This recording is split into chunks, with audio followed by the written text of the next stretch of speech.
How has the pandemic impacted you and your practice? What are the changes that you've had to make? Where have you looked for advice, guidance, or other resources while all of this is going on? And who have you talked to? In this episode, we get a UK perspective as we hear from 3 members of CIMA, the Chartered Institute of Management Accounting, their own experiences, their thoughts, and in their own voices. Welcome to the Go Beyond Disruption podcast, brought to you by the Association of International Certified Professional Accountants, the unified voice of the AICPA and CIMA. I'm Megan, and I'm based in the AICPA and CIMA office in London. Every week we share insights from inside the accounting and finance profession that help you stay ahead of the curve, whatever business you're in. This week's episode brings together 3 different member perspectives on this period of disruption. Originally recorded and shared on our video channels, here are the audio versions.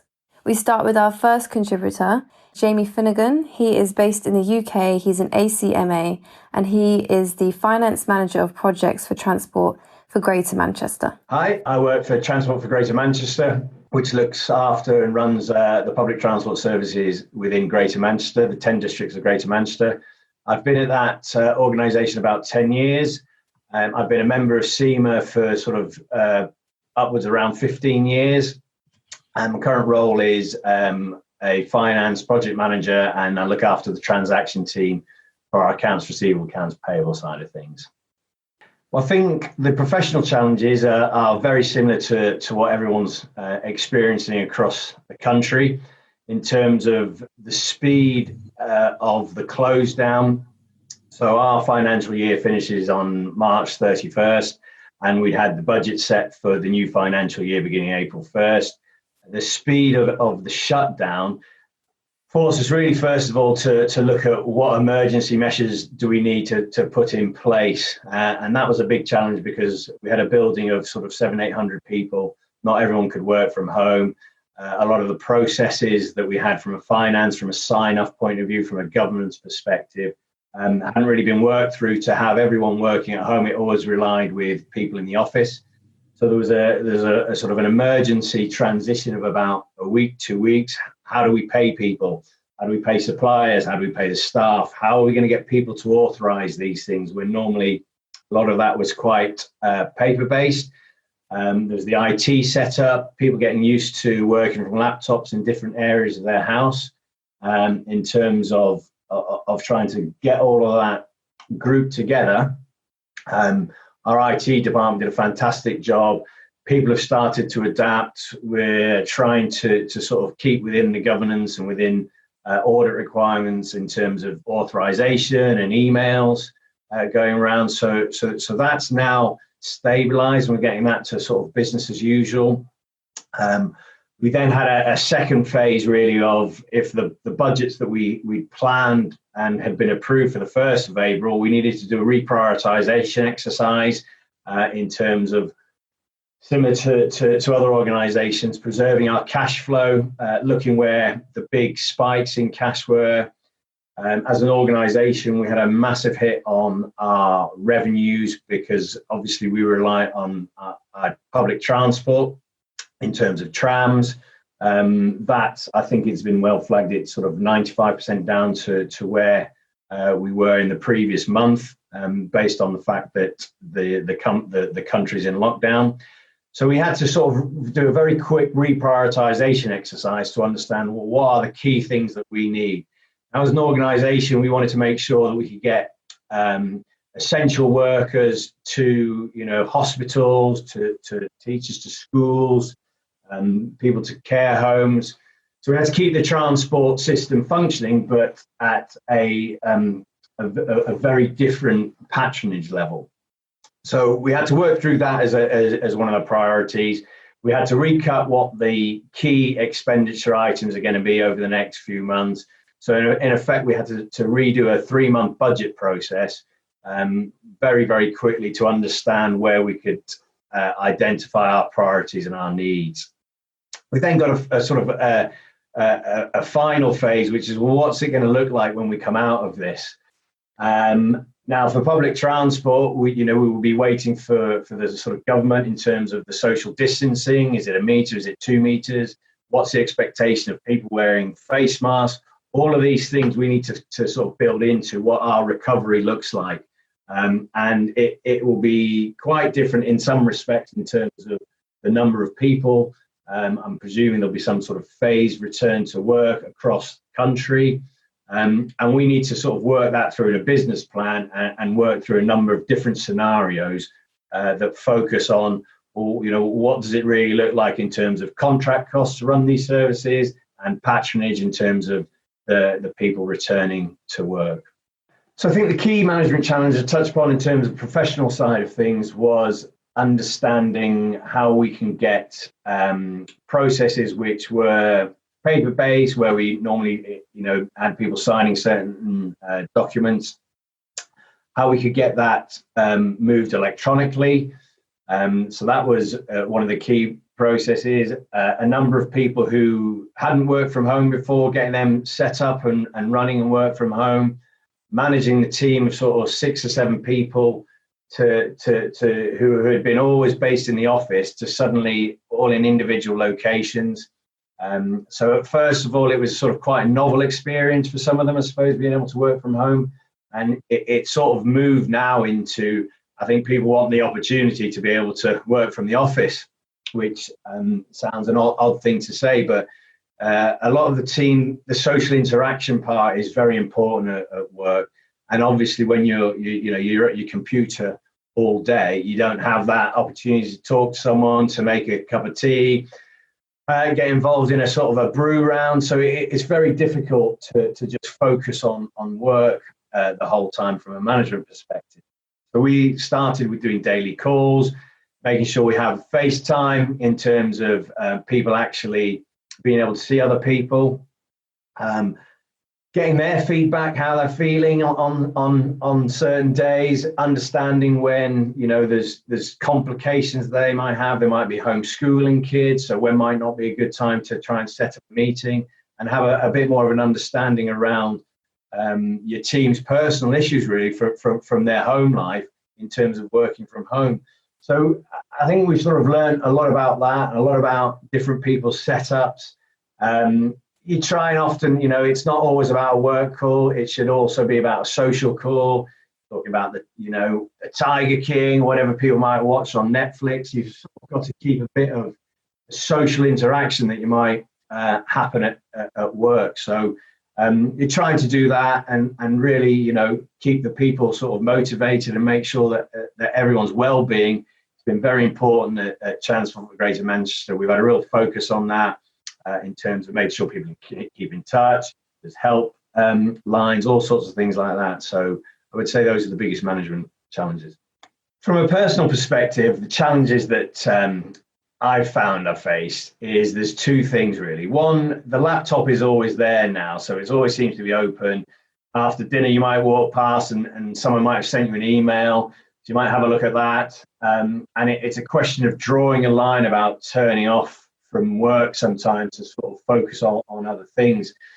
So like I say, the laptop is always open. So on a Saturday or a Sunday, you often find yourself drifting in to do things, and once you start answering email and looking into things, suddenly an hour of your day's gone.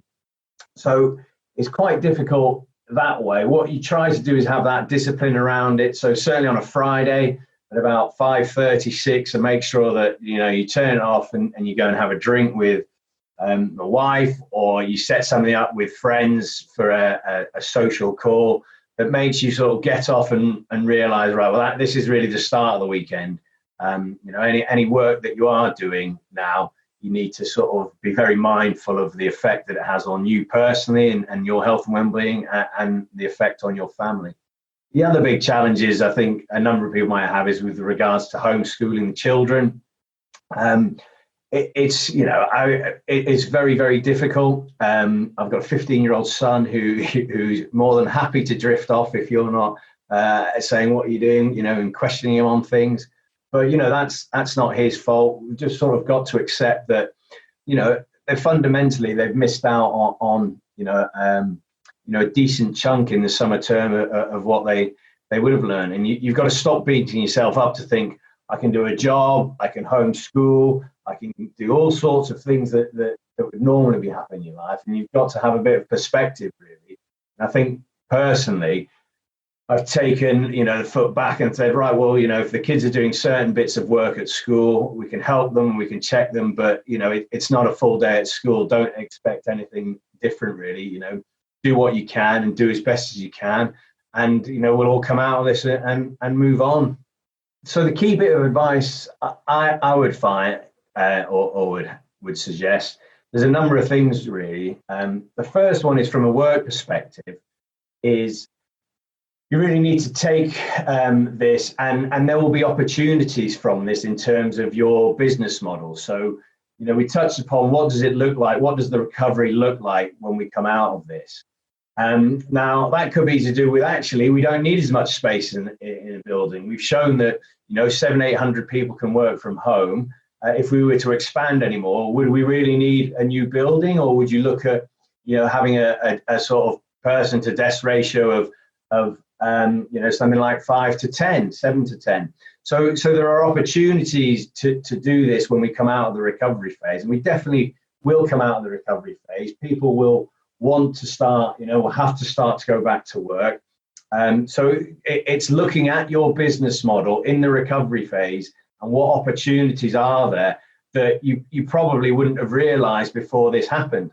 So that would be one sort of professional one, and from a personal one, it's no different really to your normal life. Try and have that social interaction. Phone people. I tend to phone people at work, sometimes just for a chat. So you might have 10 minutes just before lunch, and you do that and you call them, and it gives you the opportunity to sort of have a bit of normality and feel that you're not just working, or you're not just in your house the whole time, but you still have that relationship with colleagues, which can be informal, it can be fun, you can have a joke and a bit of a laugh, and then carry on. That was Jamie Finnegan, who shared his insights and perspective around how COVID-19 is impacting his personal life and his working life as well.